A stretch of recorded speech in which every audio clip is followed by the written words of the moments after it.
ओम नमः शिवाय। हर हर महादेव। जय शिव शंभू। हार्दिक स्वागत है आप सभी का फिर से एक बार हमारे चैनल एस्ट्रो ओम पर। दोस्तों, यह सारे उपाय पंडित प्रदीप मिश्रा जी की कथा से सुनकर सूचित किए जा रहे हैं, इसलिए वीडियो को अंत तक जरूर देखें और ध्यान से सुने। आप सभी लोग जानते हैं कि अभी पंडित जी की कथा राजगढ़ मध्य प्रदेश में चल रही है और दोस्तों, इस कथा का नाम तेज शिव महापुराण कथा है। दोस्तों, आज की इस कथा में पंडित जी ने हरतालिका तीज के बारे में कुछ ऐसी बात बताई है जो कि सभी माताओं बहनों को जरूर सुनना चाहिए, क्योंकि ज्यादातर माताएं बहनें इस हरतालिका तीज का व्रत रखती हैं और इस हरतालिका तीज का जो व्रत का महत्व होता है वो भी बहुत ज्यादा बड़ा होता है। साथ ही में दोस्तों, दो और ऐसी बातें बताई हैं जो कि आप लोगों को जरूर चाहिए। ये तीनों ही बातें बहुत ही ज्यादा विशेष और महत्वपूर्ण है आज की इस कथा की। अगर आपने आज की कथा को नहीं सुना है तो जरूर सुनिए और इन तीनों बातों का जरूर स्मरण करिए। तो सबसे पहले हम लोग आप लोगों को बताते हैं कि पंडित जी ने कौन सी वो हरतालिका तीज के बारे में बात बताई है जो कि माताओं बहनों को जरूर सुनना चाहिए। दोस्तों, होता क्या है, जब हरतालिका तीज का व्रत किया जाता है तो माताएं बहनें दिन भर बिल्कुल भूखे और मतलब बिना पानी पिए रहती हैं और शाम के समय से जो है मतलब एक शुरू होती है जो कि हरतालिका तीज की पूजन होती है। अब यह पूजन सभी के घर में नहीं होती है, ये या तो मंदिर में होती है या किसी के घर पे होती है जो विधि विधान से मतलब पहले से पूजा करते आता होता है, तो उसके घर पे ये पूजा होती है और मोहल्ले के आसपास के लोग उसी घर में जो है पूजन करने के लिए जाते हैं, या मंदिर के आसपास के जो लोग होते हैं वो मंदिर में पूजन करने के लिए जाते हैं ना। पर वहाँ पर क्या गलती होती है माताओं बहनों से, जिससे कि उनको हरतालिका तीज का व्रत का जो पूरा फल है वो नहीं मिल पाता है। पंडित जी ने इसका है स्मरण आज की कथा में कराया है कि क्या वो चीज है जो कि आप लोगों को हरतालिका तीज के व्रत में ध्यान रखनी चाहिए। जैसे कि आप लोग का पूरा दिन निकल गया, रात्रि की जो पूजन है उसका भी समय बहुत करीब आ गया। आप लोग क्या करते हो कि रात्रि में अपनी पूजन की थाली वगैरह सब तैयार करके जहाँ पर भी आपको पूजन करने के लिए जाना है, अपने घर के आसपास कहीं पर जो है हरतालिका तीज की पूजन होती है, या तो आप मंदिर में पूजन करने के लिए जाते हो तो वहाँ पर क्या करते हो आप लोग कि वहाँ पर गए, आप पहली पूजन हुई।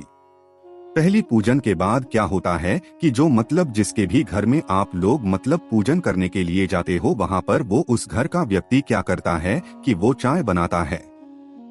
चाय क्यों बनाता है? क्योंकि जितने भी हरतालिका तीज के लिए माताएं बहनें उनके घर पर आई हुई हैं, वो उनको जो है चाय पिलाएं, जिससे कि उनको अब नींद ना आए ज्यादा है ना। क्योंकि हरतालिका तीज की जो पूजा होती है वो पूरी रात होती है, तो इस वजह से जो है उस घर का व्यक्ति या जो भी माताएं बहनें होती हैं उस घर की वो चाय बनाती हैं। तो वहीं पर सबसे बड़ी हो जाती है कि चाय बना दी तो चाय बना के वो लाई तो आपने पी ली है ना, आप दूसरे घर के हो और आपने वहाँ पर चाय पी ली। यहाँ पर एक बात समझिए, आप अपनी पूजन करने के लिए गए तो आप अपनी थाली लेकर गए हैं ना, आप अपना जो भी सामान कार्य पूजन करने का था वो सब आप अपनी थाली में तैयार करके लेकर गए और पहुँच गए उनके घर पर है ना, या मंदिर में पहुँच गए। पर उसी स्थान पर अगर सिर्फ एक जगह से चाय आई है ना, एक जगह से दूध से बनकर चाय आई और उस चाय को माताओं बहनों ने सभी ने पिया, आप ये बताइए कि उस चाय में भी तो आपका कुछ ना कुछ भाग होना चाहिए, क्योंकि वो भी इस पूजा का ही एक भाग हो गया कि जब आपने अपने व्रत के बीच में पूजन के बीच में चाय पी ली है तो भाई वो भी मतलब वो चाय भी एक पूजन का ही भाग हो गया। तो उसमें पंडित जी ने यहाँ पर बताया है कि अगर आप वह चाय भी पी रहे हो ना, तो जितनी भी माताएं बहनें उस पूजन के लिए आई हुई हैं सभी लोग भले ही एक एक रुपए में लाओ, दो दो रुपए में लाओ, पर क्या करो कि उस चाय का भी आप दो दो रुपए मिलाकर ही उस पैसों की फिर चाय बनवाओ है ना, मतलब उस दूध की फिर चाय बनवाओ, सभी लोग दे दो। उसके बाद फिर आप वो चाय बनाओ, उस चाय का आपको ग्रहण करना चाहिए। नहीं तो फिर ऐसा हो जाएगा जिसके घर में आप ये पूजन करने गए हुए हो, जिसने आपके लिए ये चाय बनाई हुई है, उसको आपके व्रत का कुछ ना कुछ फल मिल जाएगा, उसको आपकी पूजा का भी फल मिल जाएगा। तो ऐसी बात पंडित जी ने कही है कि आप भले ही 2 रुपए दो, पर उस व्यक्ति को जरूर दो जिसके घर आप ये चाय पी रहे हो, ताकि आपके व्रत का जो फल है, आपकी पूजा का जो फल है वो आपको ही मिले है ना। या तो फिर आप ऐसा कर सकते हो कि भाई आप चाहे पियो और अगर चाय पी रहे हो तो भाई आप अपने घर पर आकर भी पी सकते हो, क्योंकि पूजन के बाद आपको कुछ समय बीच का मिलता है, तो उस समय आकर आप अपने घर पर चाय बनाकर पी सकते हो। पर अगर आप लोग उनके घर में चाय पी रहे हो या मंदिर में भी कहीं से चाय आ रही है, तो आपको उस व्यक्ति को भले ही 2 रुपए दो, पर कुछ ना कुछ जो है मतलब उसको पैसे जरूर देना है, क्योंकि आप उसके घर की चाय पी रहे हो या किसी के घर में जब आप पूजन कर रहे हो तो वो अपने घर में भी चाय बना रहा है, तो भाई उसको 2 रुपए जरूर दो, कम से कम 2 रुपए, 1 रुपए आपसे हो सके उतना जरूर दो, क्योंकि आप उसके घर की चाय पी रहे हो तो आपकी पूजन का फल उसे भी कहीं ना कहीं मिल जाएगा, ठीक है। और फिर कई सारी माताएं बहनें ये कहती है, हम तो हर साल हरतालिका तीज का व्रत रखते हैं, जब भी हमें कुछ फल नहीं मिलता है। तो पंडित जी ने कहा कि आप इस गलती को जो है इस बार ना दोहराएं, इस गलती को जो है इस बार से ही सुधारे। किसी के घर में अगर आप चाय पी रहे हैं हरतालिका तीज की रात्रि की पूजन के समय, तो आप उसको 1 रुपए या 2 रुपए जरूर प्रदान करें, क्योंकि आप उसके घर की चाय पी रहे, आपकी पूजा का फल आपके पास ही रहे। अगर मंदिर में बैठे हुए हैं, मंदिर में किसी के घर से चाय आ गई, तो भाई क्या करें, मंदिर में ही जो है जिसके घर से चाय आई हो उसे आप लोग 2 रुपए दे दे, उसे आप लोग 5 रुपए दे दे, उसे आप लोग 10 रुपए दे दे, ठीक है। 2 रुपए कहने का मतलब है कि तरफ से भी कुछ पैसा जाएगा उस चाय के लिए जो कि आपने उस चाय को पिया हुआ है, ठीक है। जरूरी नहीं है कि आप लोग 50 रुपए 100 रुपए 2 रुपए भी दोगे तो भी चल जाएगा, पर कुछ ना कुछ जो है आपकी तरफ से पैसा उस चाय को बनने के लगना चाहिए, इस बात का आपको ध्यान रखना है। तो पंडित जी ने ये बात आज की कथा में बताई है, जो कि आज तक शायद किसी ने नहीं सोची होगी। और सभी माताएं बहनें क्या करती हैं, अपने घर से तो जाती हैं, पर दूसरे के घर पे जाकर रात्रि में जो है मतलब सभी लोग पीते हैं, क्योंकि रात में जो है पूजन होती है तो नींद ना आए, इस वजह से भजन कीर्तन के लिए जो है चाय बीच बीच में बनाई जाती है।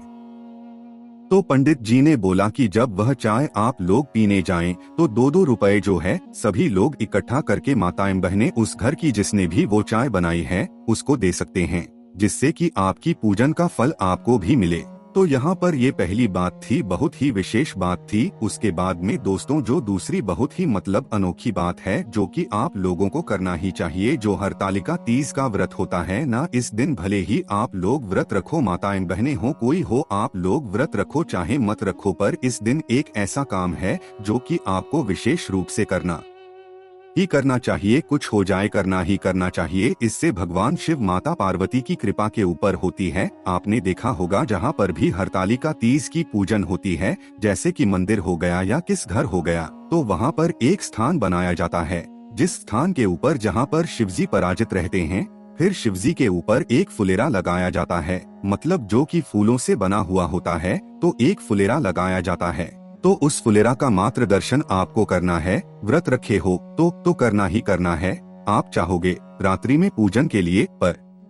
अगर नहीं रखा है व्रत, तो भी आप लोगों को जो है उन माताओं बहनों के साथ में वो लोग पूजन कर रही हों, तो उसी समय आपको वहां पर भी जाना है और उस फुलेरे का दर्शन करना है। फुलेरे को देखते हुए आप अपने मन में भी अगर कोई कामना रखकर बोल देते हैं ना, तो आपकी वह मनोकामना पूर्ण हो जाती है।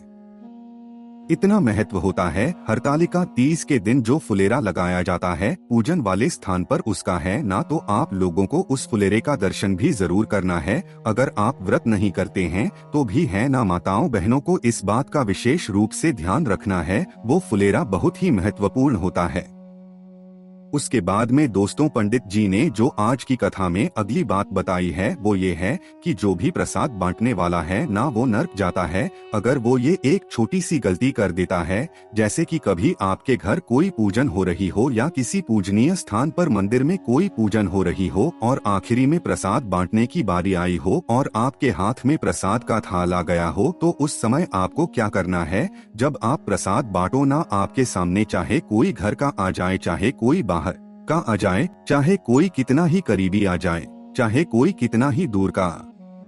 जाए, आपको एक ही मात्रा में एक ही हिसाब से सभी को प्रसाद देना। इसका कारण ये है कि जहाँ पर आप ये प्रसाद बांट रहे हो वो भगवान का स्थान है, वो पूजनीय स्थान है, वो सही स्थान है। उस स्थान पर अगर आप लोग ऐसा करोगे कि आपने अपने वाले को तो ज्यादा प्रसाद दे दिया और मतलब जो आपका बाहर वाला है उसको आपने कम प्रसाद दे दिया, तो अगर उस स्थान पर आपने भेदभाव किया, ये बात जानते हुए भी कि नर्क जाना पड़ेगा हमें, तो भाई आपको उस समय पर जरूर नर्क जाना पड़ेगा।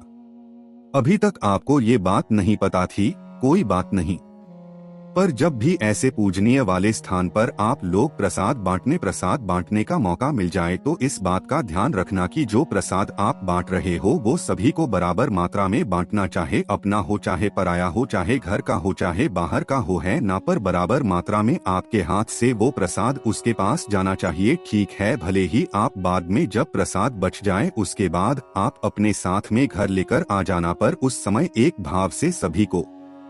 प्रसाद देना। बाद में बच जाए तो अपने घर अपने साथ में हो, उस प्रसाद को आप लोग रख कर ला सकते हो, कोई दिक्कत नहीं है। ठीक है, उसके बाद दोस्तों पंडित जी ने एक बहुत ही बड़ी और अच्छी बात आज की कथा में ये बताई है, और जो कि आखिरी बात है, पंडित जी ने विशेष रूप से ये बताई थी कि आप जिस दिन व्रत रखते हैं, ज्यादातर जब आप व्रत रखते हैं तो आप लोग खिचड़ी जरूर बनाते हैं, फलाहार जरूर बनाते हैं, फ्राहार जरूर बनाते हैं, जो कि साबूदाने का आप लोग बनाते हैं। पंडित जी ने आज ये बात बताई कि क्या कभी आप लोगों ने ऐसा किया कि आप सुबह सुबह शिवजी के मंदिर गए हो, शिवजी के मंदिर जाने के बाद आप लोगों ने शिव जी की पूजन अर्चना करी हो और आप व्रत भी है, जिस भी तरीके का व्रत है, जैसे अभी सावन सोमवार चल रहा है तो सावन सोमवार के व्रत बहुत सारी माताओं बहनों के होंगे, तो आप लोगों ने व्रत भी रखा होगा और आपने घर में सावन सोमवार के दिन खिचड़ी भी जरूर बनाते होंगे। तो क्या कभी आप लोगों ने शिव जी के मंदिर जाकर शिवजी से ये बात कही कि भोले बाबा आज घर में खिचड़ी बनी है, आपको आना जरूर है खाने के लिए? क्या कभी आपने ऐसा कहा? नहीं कहा किसी ने, मतलब ज्यादातर लोगों ने ऐसा नहीं कहा होगा कि भोले बाबा आप आज घर पर खिचड़ी खाने के लिए आओ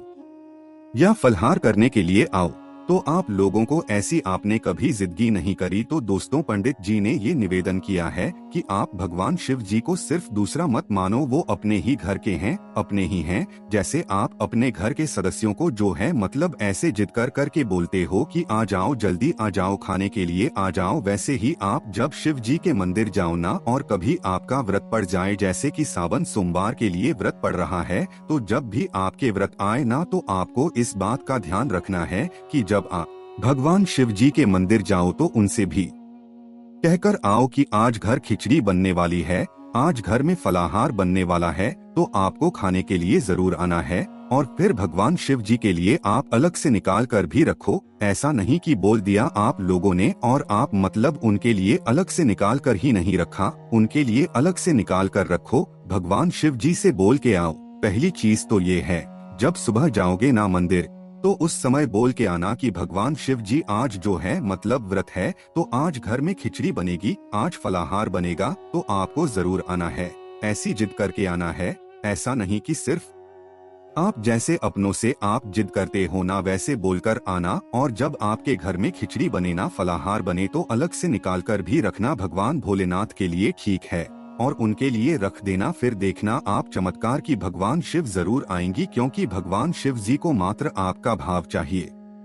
अब उनको भाव से बुलाओगे ना, वो जरूर आएंगे। तो पंडित जी ने ये बातें जो है आज की कथा में बताई थी, ये बहुत ही विशेष बातें हमें जरूरी लगा कि आप लोगों को ये बातें बतानी चाहिए, इसलिए इस वीडियो में हमने आपको आज की कथा में बताई गई है विशेष बातें बता दी। आपने इन बातों को सुना या नहीं सुना, कमेंट में जरूर। अभी आपके मन में कोई भी प्रश्न आता है तो आप हमसे कमेंट करके पूछ सकते हैं। ओम नमः शिवाय, हर हर महादेव, जय शिव शंभू।